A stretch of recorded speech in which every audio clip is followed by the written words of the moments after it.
Hiya fishy folks, and welcome back to Michael's Fish Room. Today, how to buy fish online. Grab a healthy snack and beverage. Stand by.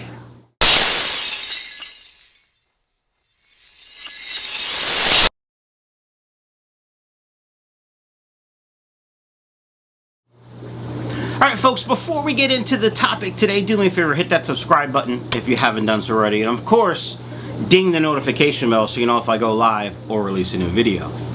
So how do you buy fish online? I get this question actually a lot, or I see a lot of people say, oh, I'm so excited, it's my first time buying fish online. And the key to buying fish online is doing your homework. And the first thing you really have to do is find a reputable breeder. Now there are plenty of local breeders that breed, 10 or 15 pairs of guppies every couple months, and that's great. But if you're buying from a company, you want to make sure that that company has some sort of feedback system, just like Amazon. Now, I don't know about you, but when I buy something on Amazon, one of the first things I look at are the ratings. Now, obviously, if you buy something online, somebody's going to have a problem with it. No matter how good you are, somebody's going to complain. And that's okay. You can't make everybody happy. But you want to see the bulk of the reviews. Now, if the company you're buying from doesn't have any way to look for reviews, my opinion would be to stay away from them. Because there's really no way for you to make sure they have a good reputation. Social media really doesn't do anybody any justice because people can say whatever they want and there's no fact checking. So that's just my 2 cents on that matter. Alright, the second thing you want to look for is ease of ordering. Can you go to a website at any time of the day, in the morning while you're doing your business, in the morning while you're drinking your coffee before you do your business, on your train ride to work that day because you're getting a big bonus this weekend and you want to spend it before your wife does.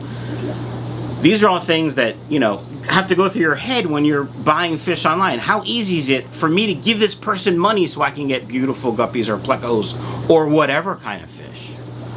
Now, there are people that, you can text or DM and hopefully they get back to you and send you some kind of invoice.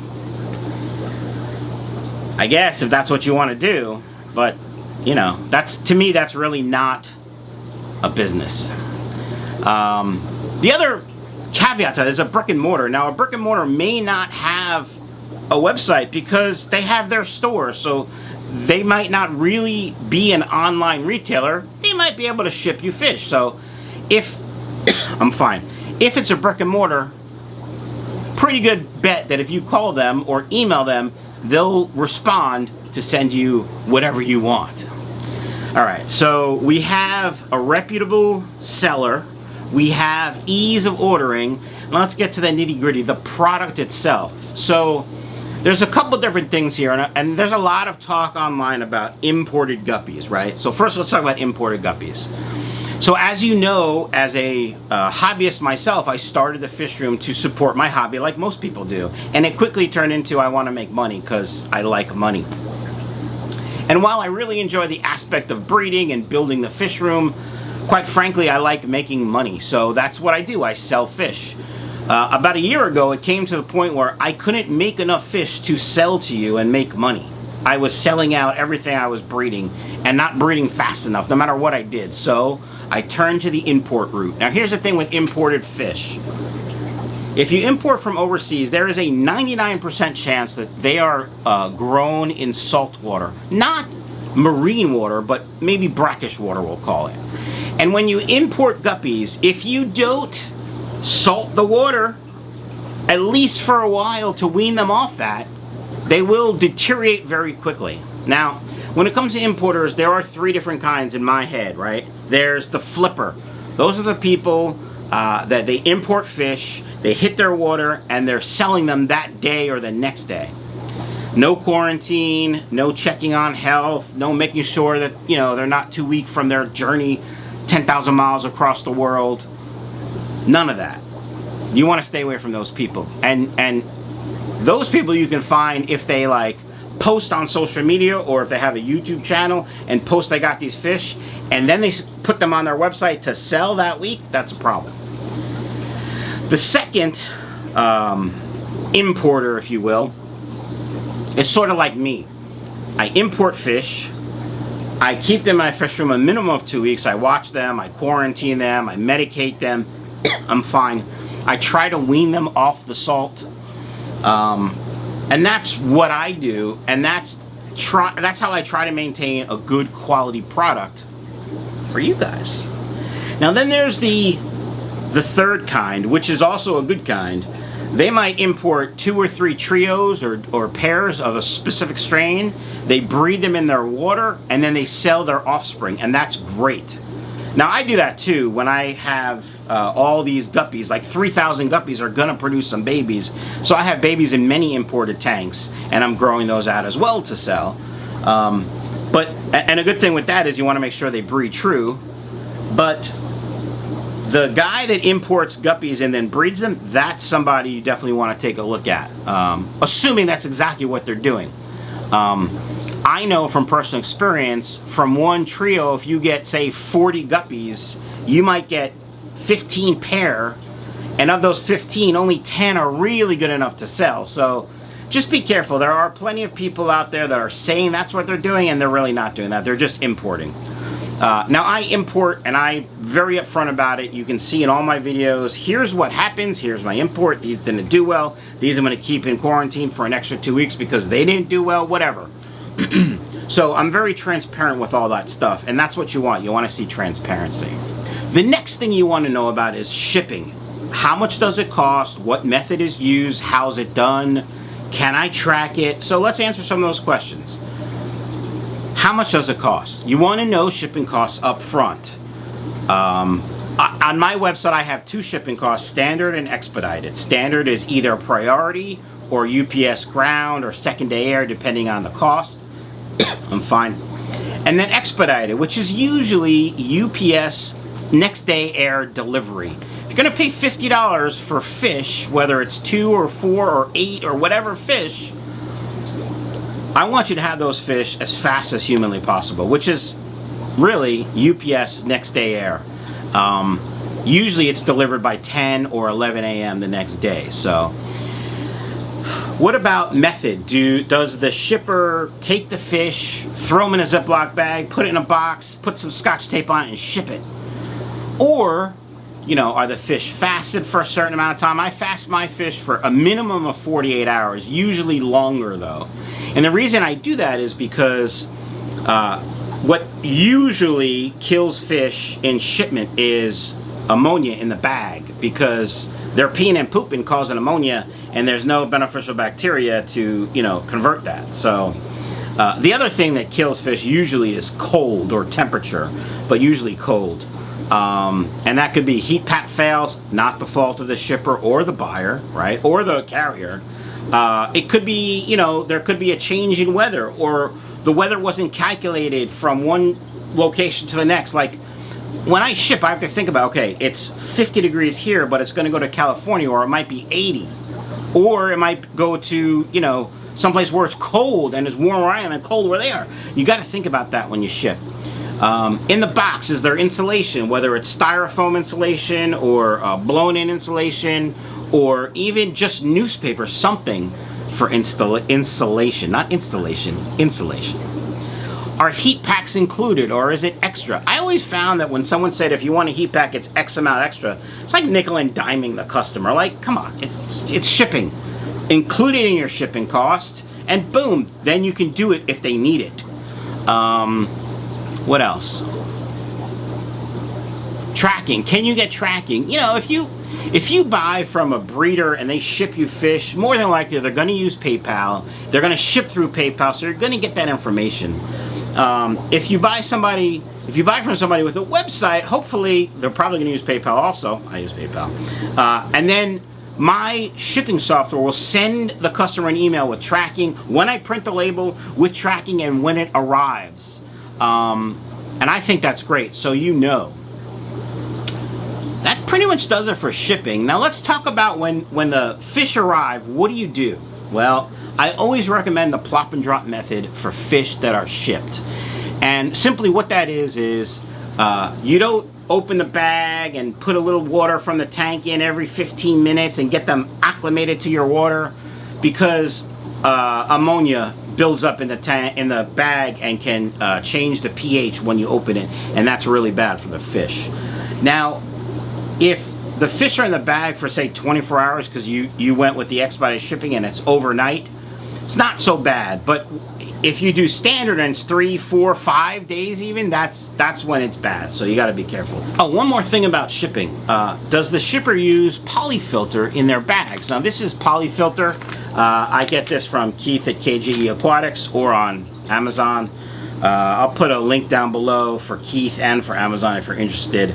But this absorbs ammonia, which is why I use it. And my good friend Karen is the one that told me about it.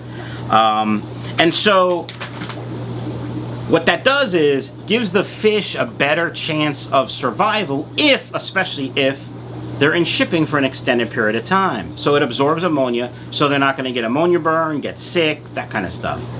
And that costs money. It costs me money to do that, but I think it's worth it to save the fish if there's a problem. Okay, back to what do you do when you get the fish? Like I said, I always recommend plop and drop. Plop and drop, very simple.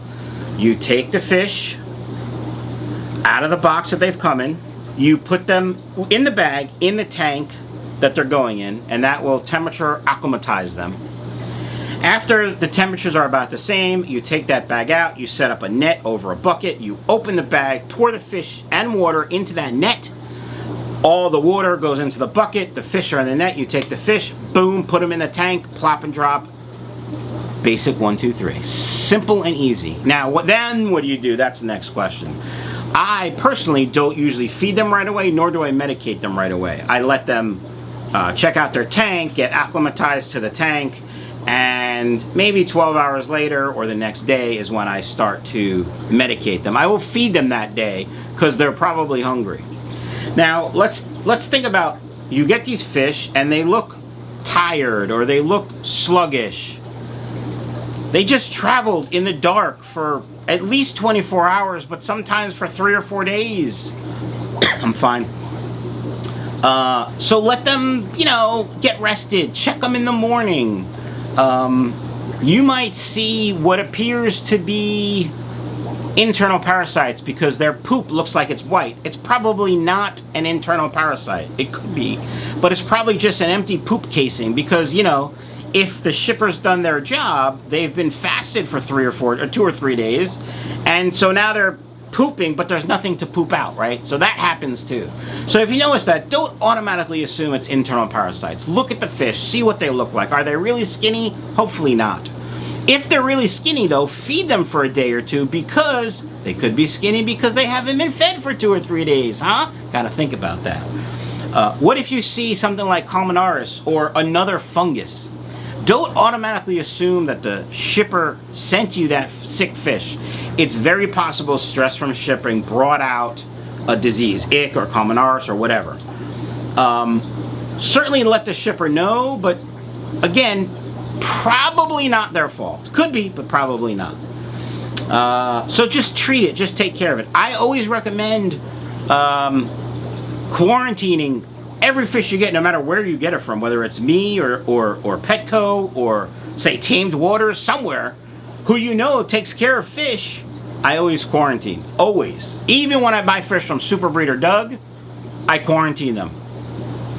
It's just what I do. Alright, fishy folks, that's the basics of buying fish online. You want to make sure you buy from a reputable breeder. You want to make sure that their shipping and DOA policies are easily understood and you know them ahead of time.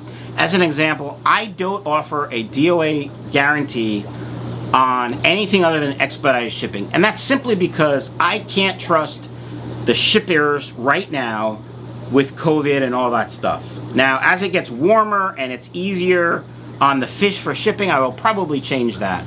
But to be honest, people like the overnight shipping. It gives the fish a much better chance of survival.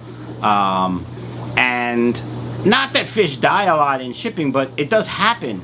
I mean, it does. What can I say? So, let's just go over what we talked about. You want to find a reputable shipper, somebody who has good feedback, somebody whose DOA and shipping policies are clearly written down somewhere where you can refer back to them if needed. You want to make sure the fish you're getting, if they're imported, are they taken care of or are they just being flipped? If they are locally bred, where are they bred and is the water similar to yours? No matter what kind of fish it is. You want to see the shipping method. Is it, you know, a good quality method, double bagged, insulation, heat pack? Are they going to nickel and dime you? Is it going to cost you extra if you want a heat pack? Do you have to take that risk? Silly to me. And how do the fish arrive to you? What do you do when that happens? Plop and drop. So, also good communication with the seller is really important. I try to answer any question I can beforehand. It just avoids problems. Also, you want the seller to be upfront and honest with you. If you buy fish and a seller emails you and says, look, that tank is not looking healthy, I don't want to sell. Do you want to wait? Or do you want a refund? Or do you want something else? That's good. That means they care. If they knowingly sell sick fish, that's really bad. Or knowingly sell flipped fish, that's also pretty bad. All right, I'm ranting. Hope you guys enjoyed the video. Let me know down below if you have any questions. Have a great day. Oh, by the way, folks, buy the shirt, Teespring, link down below. Why? That's not business. You don't go to McDonald's and say, hey, you know, bill me later. You know, that's dumb. I'm talking about the people that think they're... No.